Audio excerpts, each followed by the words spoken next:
The DOJ says there might be over 1 million Epstein files above and beyond what they've discussed that they have to release. As we've shown you, the public has only seen a small portion of these files, and this has been a long time coming. Trump's relationship with Epstein dates all the way back to when they socialized together, decades back. And that includes criminal investigations that we're now learning more about, including how Epstein initially outran so many serious probes, which brings us, as we end the year, to this important breakdown tonight. The Epstein case has many details and open questions. Our timeline today focuses on the key facts and developments, starting in March 2005, when local police in Palm Beach, Florida, began a probe into Epstein, investigating reports of abusing victims as young as 14. The local case led to Epstein's indictment for a single count of soliciting prostitution in 2006, not the more serious alleged conduct. In fact, the lead detective in the Palm Beach office referred the case to the FBI to look at the more serious crimes, and those federal investigators began probing allegations. In 2008, Epstein reached a deal with the Bush administration's federal prosecutors to take that local Florida conviction for soliciting prostitution with an adult and a minor. Epstein got a lenient, short prison sentence and an unusual agreement that the Bush DOJ would not prosecute Epstein further, or 4 of his co-conspirators, or any others. Bush DOJ prosecutors also agreed to keep the deal secret and not inform Epstein's victims about it. A judge later found the Bush DOJ's secrecy deal was illegal, violating those victims' rights. So the facts show from the start, Epstein got this unusual protection from the government, in this period, a Republican administration, Bush.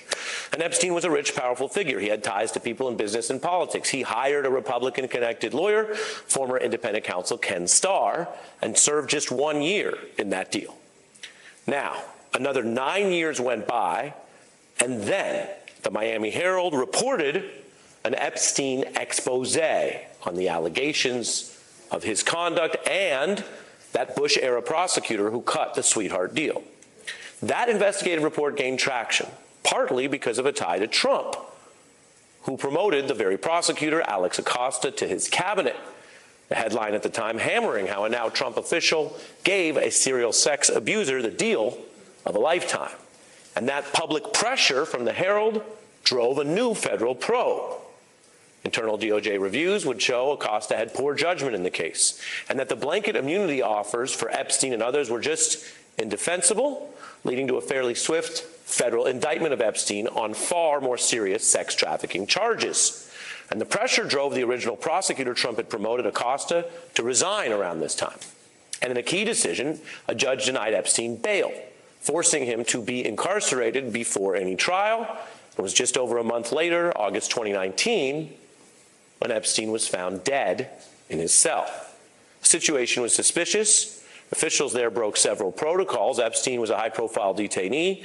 He'd been placed on suicide watch, which was then quickly lifted. Guards failed to do required inspections the very night of his death. And a lot of questions were hanging over all of this. So let's go even further ahead, all the way up to 2019 and what happened after that.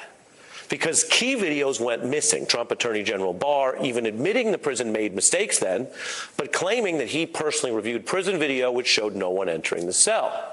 And with Epstein dead, prosecutors turned to a co-conspirator who might have benefited from that original Florida case being shut down, what I told you about.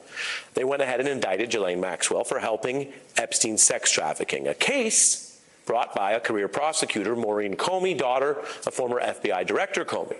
And her work continued on when the Biden administration took over. She won Maxwell's conviction and this 20-year prison sentence. Then, during the 2024 campaign, the questions and theories about Epstein's crimes and special treatment were heating up on the right. It was a problem for Trump, given that he promoted the original prosecutor, that he oversaw the DOJ, which failed to answer questions or have transparency about whatever happened in that prison cell.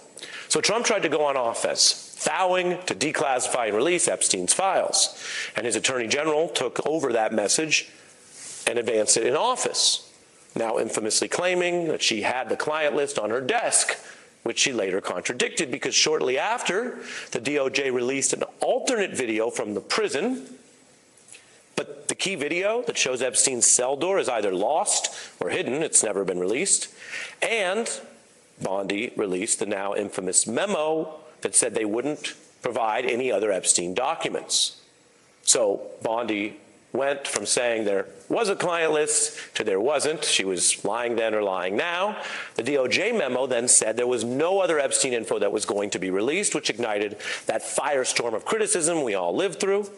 And given the broken vows, that couldn't hold. Trump soon contradicted his own DOJ's memo in saying he would try to get grand jury material released, but those are limited transcripts. And as the Trump administration's contradicting claims drew more heat on its secrecy, the DOJ then sent this former Trump criminal defense attorney to interview Maxwell in prison and then transferred her to a better prison, an apparent reward for the one person doing any time for Epstein's indicted federal crimes. In July, Trump's DOJ also fired the top prosecutor who won the case against Maxwell, Comey, an unusual ousting of a career prosecutor with no public explanation. So what does this timeline show? That Epstein got help and special treatment and sometimes unlawful benefits from the very federal government that claimed to be investigating him. It happened under the Bush administration, with officials later promoted by Trump. The Trump DOJ only picked up the case in the first term after journalists reported those revelations. Epstein's unusual death met with total secrecy by the first Trump term, and the prosecutor who busted Epstein's co-conspirator ousted in the second term, while Trump and other officials made false, sometimes knowingly false statements about this public history. This is a damning account of President Trump's approach to this case in government. Now, this is a serious governing problem for President Trump and the DOJ and obviously the impacted victims. And then there are the glaring and inconvenient facts that go back even further before Trump was in government, before the lengthy timeline we just saw. Because as a civilian, Trump had a long relationship with Epstein, who had bought property near Mar-a-Lago, socializing with Trump, engaging in activities, and both men then referring to Epstein's sexual controversies. The two men partied together. They appeared in public and before cameras. This is footage from a Mar-a-Lago event in 1992. Epstein went to Trump's wedding in 1993. And while Trump famously likes his own jet with Trump branding, he found the time and reasons to fly on Epstein's private jet at least 7 times, per the New York Times.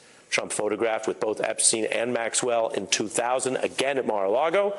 And the Journal reported about how Trump drew those bawdy sexual references in a birthday card for Epstein, citing, quote, wonderful secrets. He now claims his Epstein friendship was shorter than reported, that they clashed over an employee Epstein had poached from Mar-a-Lago, while other accounts say Epstein was a Mar-a-Lago member until 2007, over a year after that original indictment we showed you. Trump breaking the vow to release more Epstein files, but he's also in them, according to recent Journal reporting. And as for Epstein, he was secretive about any time that the two men might have spent with minors when pressed under oath. You ever socialized with Donald Trump in the presence of females under the age of 18? Though I'd like to answer that question, at least today, I'm going to have to assert my 5th, 6th, and 14th Amendment rights, sir. Legally, these social links alone are not evidence of a crime.